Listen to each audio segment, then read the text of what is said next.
नमस्कार दोस्तों, स्वागत है एक बार फिर से आपके अपने एजुकेशन चैनल एजुट्यूबर देव पर।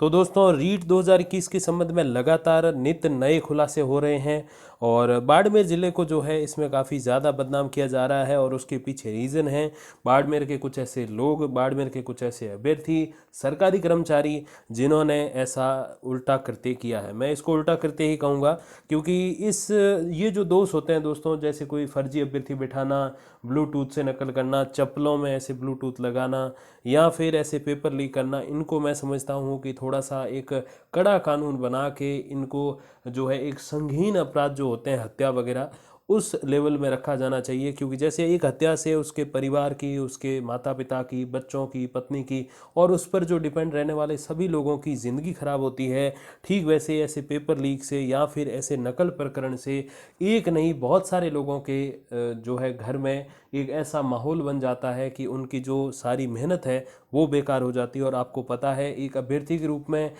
भूतकाल में मैंने ये जाना है कि ऐसी जो अनसक्सेस होती है, जो कि पेपर लीक के कारण या फिर फर्जी अभ्यर्थियों के कारण होती है, वो बहुत ज़्यादा दर्द देती है और वो एक हत्या से, अपने आप में एक हत्या से कम नहीं होती। बस ये एक वो कहते हैं ना कि प्रत्यक्ष और परोक्ष वाला अंतर है, बाकी कोई अंतर नहीं है। तो दोस्तों, बाड़मेर का निकला सरगना फरार। भजनलाल ने पृथ्वीराज को 3:45 व्हाट्सएप पर पेपर भेज दिया था। 26 तारीख को देखिए, रीट पेपर लीक मामले का सरगना बाड़मेर निवासी भजनलाल विश्नोई निकला है। पृथ्वीराज मीणा ने पूछताछ में इसका खुलासा किया है। अब आपको पता है कि कुछ दिन क्या मतलब एक दिन पहले ही इसमें जो है बत्तीलाल, जो कि काफ़ी इसमें जो है एक तरीके से बदनाम अभ्यर्थी निकल के आया है, उसको भी जो है गिरफ्तार कर लिया है। एसओजी सूत्रों के अनुसार मनरेगा में कनिष्ठ तकनीकी सहायक पृथ्वीराज ने कबूला की बाड़मेर निवासी भजनलाल ने परीक्षा से पहले रीट का पेपर उसको भेज दिया था। आरोपी ने बताया कि बाड़मेर में पोस्टिंग के दौरान भजनलाल से मुलाकात हुई। भजनलाल ने पृथ्वीराज को रीट के आयोजन से 8 से 9 दिन पहले व्हाट्सएप कॉल किया और पेपर उपलब्ध कराने पर प्रत्येक परीक्षार्थी 12 लाख रुपए बताए। इसके बाद पृथ्वीराज ने साथी लाइनमैन रवि मीणा उर्फ रवि पागड़ी और रवि मीणा जीनापुर और बत्तीलाल मीणा से पेपर बेचने के संबंध में बातचीत की। भजनलाल ने 26 सितंबर को तड़के 3:45 पर पृथ्वीराज को व्हाट्सएप पर पेपर उपलब्ध करा लिया। अब बाड़मेर में 3 साल पहले कांस्टेबल भर्ती परीक्षा में दूसरे की जगह परीक्षा देने पहुंचा दाता निवासी भजनलाल को गिरफ्तार किया गया था।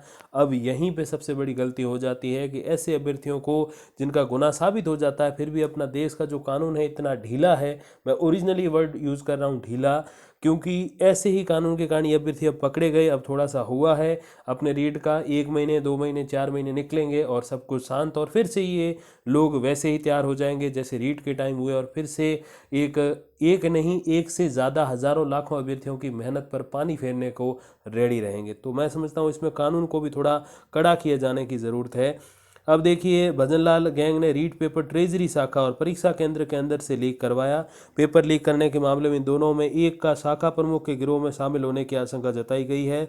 बिना शाखा प्रमुख के पेपर लीक होने की आशंका नहीं है, क्योंकि जाहिर सी बात है, जो कोई केंद्र है वहाँ अर्ली मॉर्निंग ही पेपर्स पहुँचते हैं मोस्टली। तो इसने 3:45 ही भेज दिया, तो आप समझ सकते हो कि इसकी जो है पहुँच कितनी ज़्यादा है कि जैसे ही पेपर आया वहाँ पे इसने सीधा व्हाट्सएप पे फ़ोटो खींच के भेज दिए। तो आप समझ सकते हो कि पहुंच की जो इसका जो लेवल है, वो जो सरकारी अधिकारी कर्मचारी वो भी इससे मिले हुए हैं, इसीलिए इसने जो है इतनी जल्दी पेपर भेज दिया। और बाकी सारा आप देख ही सकते हो कि 3 से 15 लाख रुपए में इसने जो है पेपर उपलब्ध कराए।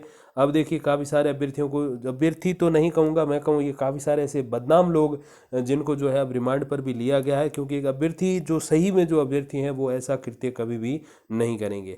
और 14 और परीक्षार्थियों का खुलासा हुआ। लगातार गिरफ्तारियां हो रही है और ये जो वो कहते हैं ना कि सबसे बड़ा एक तरीके से आरोपी, जिसने काफ़ी भागने की भी कोशिश करी, तो बत्तीलाल गिरफ्तार। तो ये पिछले कल जो है बीते दिन की अपडेट है। और आज की लेटेस्ट जानकारी यही है कि 3:45 पेपर मिल गया था और 3 से 15 लाख में पेपर बिके हैं। अब इसकी एसओजी नहीं, मैं समझता हूँ कि बहुत बड़े लेवल पे सीबीआई, जो सेंट्रल ब्यूरो ऑफ इन्वेस्टिगेशन है, केंद्रीय अन्वेषण ब्यूरो, उसकी ओर से जांच होनी चाहिए। और जैसे मैंने कहा कि अगर बहुत बड़े लेवल पे इसमें ये घोटाले नहीं हैं, तो छोटे लेवल पे जहाँ जहाँ ये चीज़ें हुई है उन सब जगह के पेपर रद्द करके दोबारा एग्जाम कराया जाए, जैसे अलवर वाला मैटर था ठीक वैसे ही। और अगर ऐसा लगता है कि बहुत ही बड़े उच्च स्तर पर लोगों के पास ये पेपर्स पहुँचे हैं, ये चीज़ें शेयर हुई हैं, तो मैं समझता हूँ कि रीट एग्ज़ाम को ही दोबारा कराया जाना चाहिए। तो बिल्कुल न्यायिक ढंग से चीज़ें होनी चाहिए। बाकी अब बीजेपी और कांग्रेस के तो आपस की लड़ाइयाँ चलती रहती है। कभी बीजेपी कहती है कांग्रेस के ये नज़दीकी है और कांग्रेस कहती है बीजेपी के नज़दीकी, तो वो तो चीज़ें अलग है और वो अपडेट है मैं आपको देता भी नहीं हूँ। वो राजनीति वाली बातें हैं, ये फैक्ट वाली चीज़ें हैं आपके सामने। और सच में एक रीट अभ्यर्थी या किसी भी एग्ज़ाम के अभ्यर्थी ग्रुप में आपको ये सारी चीज़ें जानना ज़रूरी होता है। बाकी दोस्तों जो भी अपडेट आएगी तो मैं आप तक पहुँचा दूंगा वीडियोज़ और कम्युनिटी पोस्ट के माध्यम से। तब तक के लिए दोस्तों धन्यवाद, नमस्कार।